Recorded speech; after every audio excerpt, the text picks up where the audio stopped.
des écoles d'ingénieurs, des écoles de commerce, des écoles de communication, on a même une école de sciences politiques.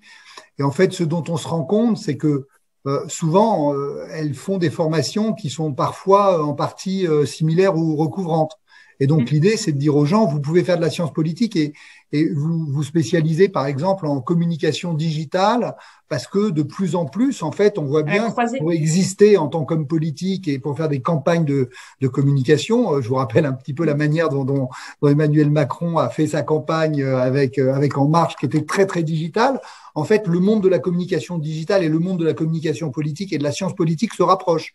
De la même manière, on peut aborder les questions relatives au big data à la fois d'un point de vue d'ingénieur et puis aussi d'un point de vue de marketeur. Donc là aussi, ça peut amener à créer des parcours communs, ce qu'on fait, et on va en faire de plus en plus. Et je crois que vous allez en parler dans la suite de la matinée. Donc cette idée de se dire on doit pouvoir être quelqu'un qui est un peu un couteau suisse, qui sait à la fois aborder les questions d'un point de vue marketing et business, et puis d'un point de vue un peu technique, ça peut être par exemple très utile pour être plus employable et plus concret. Aujourd'hui, on accompagne des entreprises dans leur transformation digitale, et nos clients, c'est à 50-50 entre des entreprises classiques et des pure players.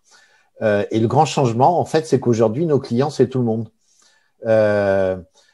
Parce que dans le domaine de la santé, il y a du digital, on a une coopérative agricole comme client, des boîtes dans le textile, un fabricant de fenêtres qui fait des fenêtres connectées, mais qui fait 80% de son acquisition de nouveaux clients grâce au digital. Dans le même, pour rester dans le même sujet du second œuvre bâtiment, on a un fabricant de robinets qui fait 25% de son chiffre en e-commerce. On a un cabinet d'avocats qui va recruter des profils digitaux, entre autres parce qu'ils font plein de conférences en visio maintenant.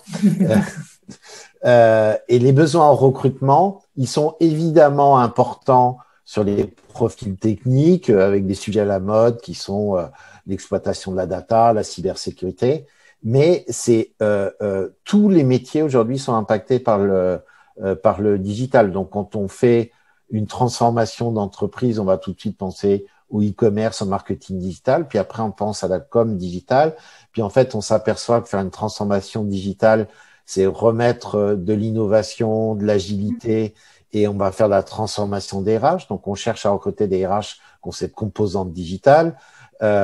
Même un DAF aujourd'hui, il a une composante digitale. La convergence que l'on observe sur le marché, c'est évidemment une convergence des deux. Aujourd'hui, comment peut-on développer des business sans avoir un regard à la fois marketing et à la fois technique? Et donc, c'est ce qu'on traduit dans nos cursus par une très forte hybridation. C'est un de nos atouts aujourd'hui.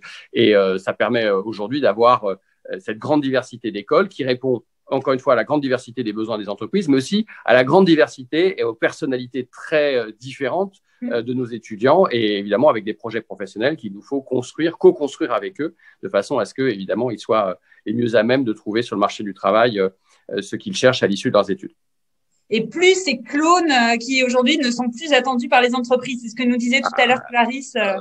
Oui, alors déjà, les personnalités sont très différentes, et puis les évolutions réglementaires, le bac Blanquer notamment, va pousser encore plus à l'hybridation, va pousser encore plus à la diversification. Nous sommes en pleine hybridation où il s'agit de pouvoir travailler avec l'école d'ingénieurs, avec les managers, les gens qui sont en finance, mais aussi les jeunes qui sont, par exemple, à Sub de Pub. On en a parlé sur les créateurs, les créativités, et puis également tous les jeunes qui peuvent travailler dans notre école de sciences politiques. Donc, pour ces questions de transition et de nouveaux métiers liés aux objectifs du développement durable, nous voyons que nous sommes en pleine hybridation, et c'est ce que nous sommes en train de mettre en œuvre.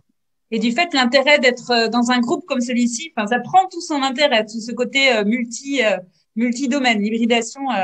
Absolument. Alors qu'en fait, nous avons la possibilité de pouvoir créer des synergies, mais aussi de créer de proposer des compétences complémentaires pour l'ensemble de nos étudiants, mais aussi l'ensemble de nos alumni.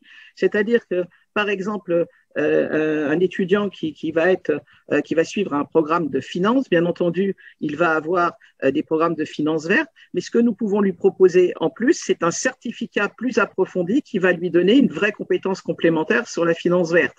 De la même façon, quelqu'un qui est en management, qui aura, comme ça a été expliqué tout à l'heure, toute une série de cours ayant trait à la responsabilité sociétale, eh bien, va pouvoir avoir un certificat complémentaire, une compétence complémentaire sur les smart cities, par exemple. C'est aussi ces certificats complémentaires que nous sommes en mesure de proposer à nos étudiants et qui permettent une hybridation et des compétences qui sont multiples et comme nous avons eu l'occasion d'en parler tout à l'heure, eh bien, qui vont permettre à nos jeunes de se différencier, à nos étudiants de se différencier ensuite et pouvoir être beaucoup plus attractifs sur le marché de l'emploi. Tout à fait. Ce qui est intéressant de voir, c'est qu'une des grandes spécificités des profils qui sont aujourd'hui recherchés en ingénierie, ce sont des profils en effet hybrides. C'est un terme qui a déjà été abordé. Aujourd'hui, les dimensions de management, de business, de juridique, voire géopolitique, font vraiment partie intégrante des dimensions qui sont attendues pour des profils technologiques. Quand on va travailler dans la cybersécurité, comprendre la géopolitique de la cybersécurité est extrêmement important. Alors, autre exemple, quand on est formé à la data, on doit aussi être capable de prendre en compte toutes les contraintes des réglementations liées à la protection des données. Autre exemple, je pourrais dire qu'on a aussi besoin, les entreprises nous le disent, elles ont besoin d'ingénieurs évidemment très pointus, mais aussi des ingénieurs qui sachent vulgariser, être des médiateurs avec les univers métiers et traduire un besoin en solutions techniques.